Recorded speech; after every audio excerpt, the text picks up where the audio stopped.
Good afternoon and welcome. You're watching MF Corner and I'm Sumaira Abdi coming to you live from my home this afternoon. And today we want to take a little bit of a departure from talking about mutual funds because over the last many days and weeks I had received a lot of queries and interest from families who had been impacted by the ongoing second wave of COVID-19. And while we couldn't do much to help, provide immediate assistance, what we can do is help with the financial planning of such families, many of whom, might have lost their breadwinners or earning members of the family. And besides all the trauma that they're going through, we wish that they don't have to go through the maze of sorting through the financial affairs. So this is our attempt to bridge that gap, and throughout the show we'll be flashing our contact information at the top of the screen, the email address as well as the Twitter handles. So if there are any families who wish to ask further queries or very specific queries which we may not answer today, please feel free to reach out to us. Already over 100 financial planners have pledged their assistance and support pro bono, free of cost, to help out in exactly answering these queries. So I hope that a lot of people who may require this assistance may reach out to us. So having said that, let me invite our expert for today, Harshvardhan Roongta of Roongta Securities, who has very helpfully put together a sort of a ready reckoner regarding what are the rights and duties of nominees and legal heirs. Harsh, good afternoon. Thanks very much for joining in. So the most common query that we're facing today and which we hear after a calamity like this is regarding insurance, right? So what is the exact process of claiming insurance, if you can just refresh everybody's memory, and also what is the exact right and duty of a nominee of that policy? Let's start with life insurance. Very good afternoon, Sumaira. And to just give a quick brief pointers as to what the nominee or the surviving members of a life insurance policyholder need to do. The first thing is, of course, you need to inform the insurance company and about this particular demise. And the people who could do that, the nominee, it's better if the nominee takes the initiative and informs the insurance company of the death of the policyholder. Or any relative for that matter can also do that. Legal heirs can do that. They may not be nominees in the policy, but a legal heir can also go and inform the insurance company. In fact, your insurance advisor can also go and inform the insurance company. What is important when you make a first intimation to the company is to also highlight the cause of death. So it could be illness, it could be accident, it could be a natural death. The reason you need to do this is when the insurance company sends the list of documents to you, they can exactly ask you for the correct questionnaires as well. For example, if death has occurred due to accident, the insurance company will want a copy of the police report that has been filed as well. Because in all cases of accident, there will be a police investigation done. So in one instance itself, it enables an insurance company to send you the correct document. So it just helps you save time. Now, it's important to understand there are a few standard documents that every insurance company is going to ask for. So that you can always pull it and keep handy, because these are going to be required to be submitted eventually. So one is, of course, a claims form, which the insurance company will provide to you upon your intimation. Then you need a couple of copies of your death certificate duly notarized. So what I recommend is that in case of demise, you can also get multiple copies of original death certificate, because many organizations, banks, insurance companies, etc., will ask for original copies or notarized. So while you're taking a death certificate from the local municipal corporation, make sure you take about 15-20 copies of that in the first instance itself. So a death certificate, of course, you will need the KYC document of the deceased as well as the claimant. So the policyholders, PAN, Aadhaar, cancelled check, maybe, or some documents that we require, and also that of the claimant. So would be a nominee or a legal heir, so you need to give those documents. And of course, if there is a cause of death and there are specifically documents asked for that, then you need to give those documents as well. Now, your second part of question was, what are the legal rights? Who gets this money? So every policy should have a nominee. So in case those listening do not have not nominated anybody in your policy, please make sure you do that. In case you nominated somebody and that nominee is no more, you need to change your nomination. So make sure there is a person living whom you would like to nominate. Ideally, you should give it to your legal heir. I'll just explain the difference. So the first part is, as far as the insurance company's liability in the policy goes, once an insurance company has made the payment to the nominee as registered in the policy, the liability of the insurance company extinguishes. So they are done with their duty of giving money. And if they give the money to the nominee, their liability is discharged under that policy. Now that does not mean, and this is a very important point which people tend to forget and to get completely overlook this fact. The nominee is not the final beneficiary of that money. If the nominee is a legal heir of the deceased, then yes, he or she can keep the money. But in case there is a dispute later on where there are other legal heirs, then which could be as per the will or it could be as per the Succession Act, then the nominee has to hand over that money to the legal heir. So ideally, for all those people listening, make sure that you nominate a person who is your legal heir so that there is no dispute later on. You can have multiple nominees. You can have 3 nominees also in a policy, and you can assign individual percentages. So you can say that my wife gets 50%, my child or my mother or father get 25% each, or whatever percentage you think, you can do that. Just ensure that the money is eventually given to your surviving members whom you actually wanted to. So the rights of nominees are only to give a valid discharge, but the nominee does not become the legal owner of the money if there is other legal heir. So I think this is just one small point which people should keep in mind while nominating and while receiving the money under nomination. Okay, so basically the nominee is like a custodian of the money till such time that they can hand it over to the legal heir. So that is the distinction between the two that people must know. Because we're talking about insurance, Harsh, do you want to quickly just go through Mediclaim as well? Yes. So, Sumera, the major issue with people who are getting their claims rejected under Mediclaim is essentially even supporting prescription. So let's start with the Mediclaim. Anything that is covered under the policy and to be paid for, has to be in line with all your expenses that you incur has to be in line with the treatment. So basically, if a person is getting treated for COVID in a hospital, for example, first it starts with a doctor prescribing the patient to undergo a COVID test. Then any other medication that has been consumed by the patient has to be prescribed. There has to be a proper prescription mentioning that go and buy these medicines. Then the chemist's bill that you receive also should be in your name and should contain those medicines which are being prescribed by the doctor. You get hospitalized, the doctor has to advise you hospitalization. So there has to be a note from the doctor, consulting doctor, advising you to get yourself admitted. Once you get admitted in the hospital, all the expenses that the hospital incurs on your treatment will naturally be in line with treatment. And original bills, etc., need to be collated. Any medical reports, any tests that have been done, you need to take those reports from the hospital, attach it with your claim, and send the originals to them. Currently, under this lockdown situations, etc., I mean the TPAs and the insurance companies are accepting claims by email, so you can just scan all the documents and send it to them. Most essentially, any action that you're taking, make sure you have prescriptions from the consulting doctor. In case you're going for cashless, then of course every hospital has an insurance help desk in the hospital premises itself.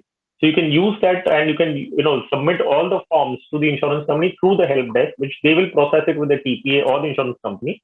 And then it becomes far more easier because the onus of all the documents is then not on you while hospitalization. It's on the insurance company and the help desk that the hospital has. You have to provide them all the documents, of course.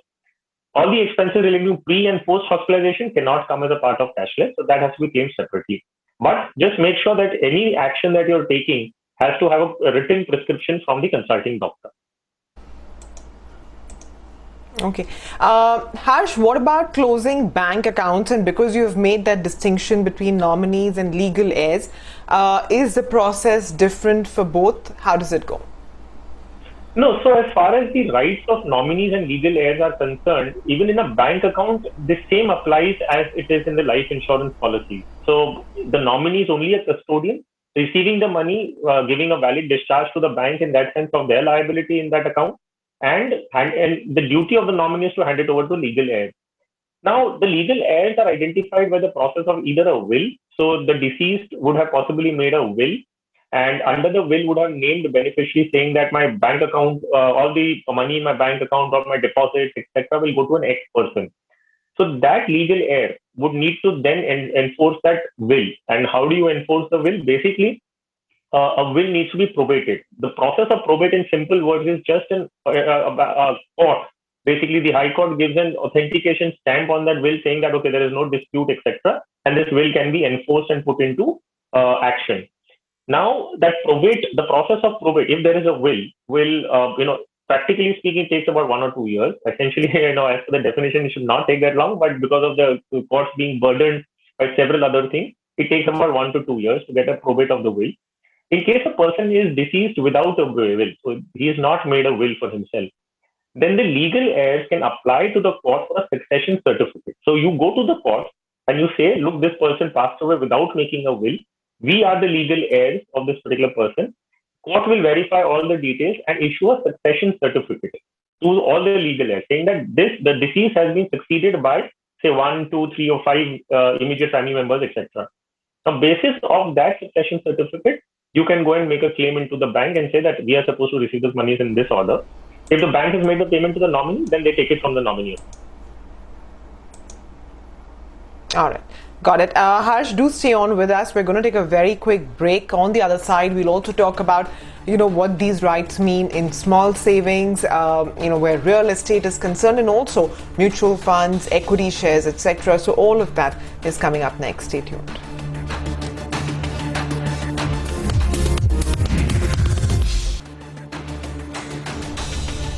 Hi, welcome back. You're watching MF Corner, and today we have taken a bit of a departure from talking about mutual funds to talking about the immediate, financial assistance that a family impacted by COVID might need. So with me is Harshvardhan Roongta of Roongta Securities, and we've spoken about, the process for insurance claims and also closing bank accounts. But Harsh, I got this query on Twitter from a person who doesn't want to be named, but he has asked that, the nominee for a PPF account passed away in the last week of April, and now that the account holder is no more as well. So the question is, can the legal heirs of the nominee claim the money? So the nominee and the account holder both are no more. The question is, can the legal heir of the nominee claim this money? So, well, Sumera, the nominee, as we've spoken, is not the final owner of the money in any case. So the legal heir of the nominee cannot claim any benefits out of the money of the depositor's PPF account, unless the nominee himself is the legal heir. So answering in one line, the legal heir of the depositor, the PPF account holder, will be entitled to the money, not the nominee in any case, or the legal heir of the nominee. Okay, so far all the instances that we have discussed are that nominee is just a custodian for the money, holding it in their custody till they can hand it over to the legal heir. But this is not the case for equity shares, demat accounts, etc., right? Absolutely right, Sumera. And this is in fact a very interesting twist to the entire conversation that we've had. So apparently the process of passing on the rights of the shares to somebody is defined in the Companies Act 1956 and the Depositories Act 1996.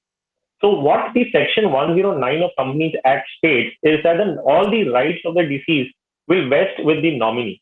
And the Bombay High Court has even upheld this definition, and in fact has gone ahead and very categorically stated that the nominee is the final owner of that money, of the shares that a person held under the Companies Act 1956. In fact, they've gone ahead and said that it is supersede, it is superior to any statement made by the deceased in his will or any other document, any disposition made. So very clearly, if there is a nominee in your demat account, which is conquered by the Depository Act 1996 as well under the Section 9.11, what it says is again just upholding the right of the nominee and putting the nominee in a superior position than the beneficiaries of the deceased as well, which would be the legal heir. So I think this is what we need to be keeping in mind, and make sure all the depository account holders or all the shareholders, I would suggest very seriously to go and look into the nomination that you made and make sure your legal heirs are actually nominated in that demat account of yours. Okay, so the safest thing therefore is that irrespective of what is the financial asset that we're talking about, the best way to go about is to ensure that your nominees are your legal heirs. And because a lot of these might have been like, for example, your insurance policy might be many years old, and your legal heirs might have changed in that period. So please go back and ensure that all of these are aligned. Okay, the final question, Harsh, is actually going to be the most interesting one, because for most people real estate is their largest holding, and it's also the most visible, right? Because relatives or claimants may not know what are the other financial assets you hold, but pretty much everybody will know about real estate, right? What is the procedure over here? Yes, Sumara, you're right. I mean, real estate is the most disputed inheritance matters that people will have, because the ticket size is really large and the property values are large. So there are many claimants who land up, who've never been relatives otherwise, but also will want to land up. So the rules regarding this beneficiary is again the same as applicable to your insurance policies and bank accounts that we spoke about, where nominee is only a trustee, only a custodian, and has to hand over the property to the legal heirs. So, one problem that people don't understand and which requires some bit of attention is that in a cooperative housing society, if you are a member of a cooperative housing society, you've nominated somebody. What happens in case of demise is a nominee goes and makes a claim in the society to say that please transfer the shares of the cooperative society in my name. So the society goes ahead and makes that transfer because that is what they're bound to do. So they transfer the membership to the nominee. But that transfer is supposed to be only a nominee transfer. It is not a final transfer in that sense. What it means, it restricts the nominee to further go and sell the property to somebody else because it is a nominee transfer, not a legal and not a proper transfer. Now, housing society members are also not aware of this. So what happens is they transfer the shares to a nominee. The nominee further goes ahead and sells it, and the society transfers further to the buyer. Now, the society could fall into serious trouble if there are legal heirs who come up and claim that you shouldn't have transferred this property because he or she was only a nominee transfer. So what happens again in this case? The will needs to be probated or a succession certificate needs to be taken from the court and submitted to the society. So instance one, they've transferred the property as a nominee and nominee is not the legal heir, for example. Then there is a will, probated copy of a will or succession certificate being produced to the society by somebody else. The society needs to cancel the nominee transfer and make a transfer to the legal heir as per the will or the succession certificate. And until that is done, a nominee transfer cannot further sell the property, which all the housing societies need to keep in mind. And even the nominee who is receiving the property under nomination cannot sell it. They should be very well aware of that. Okay, so I had honestly never heard of this, that just by virtue of the housing society giving nominee transfership, a lot of people would assume that that is the real ownership, right? For the legal heir who is not the nominee, who do they approach first? Do they go to the housing society first or do they go to the court? What is the procedure? So, well, Sumera, it is the duty of the legal heir to first inform the housing society that you may make a transfer to nomination if you wish to, but so-and-so person who is nominated is not the legal heir and I am the legal heir. So at least you inform the society about that so the society is aware. And then the final letter of, the authority, saying that you are a legal heir or there is a will which is being prepared, it needs to be probated by the court. As I said, it takes about 1 or 2 years on an average if there is no dispute. In case the will is disputed, then it will go on to hearing and that can go on for a couple of decades if that be the case. So if there is an individual who believes that he is the legal heir of this particular property, but the society has transferred the flat under nomination, you have to first go and inform the society and take your claim on that. So the society is aware. And then in any case, the final documents will be given by the court in all cases. Okay, got it. Harsh, thanks very much for explaining this. So just a quick gist of what Harsh has spoken. Barring your shares or demat account, it is the legal heirs who have the claim of the assets and not the nominee. The nominee is simply a custodian, and the suggestion that Harsh has given is that in almost all cases, and in all cases actually, you can say that nominate the legal heirs to those financial assets, so that there is less dispute, and do get the will probated to avoid any sort of complications. Harsh, thanks very much once again for joining in. And just a quick reminder that if there are any families who have been impacted by COVID-19 and would like assistance with financial planning, please do write in to us and we'll be very happy to help you. Thanks very much for watching. Stay tuned for Closing Well.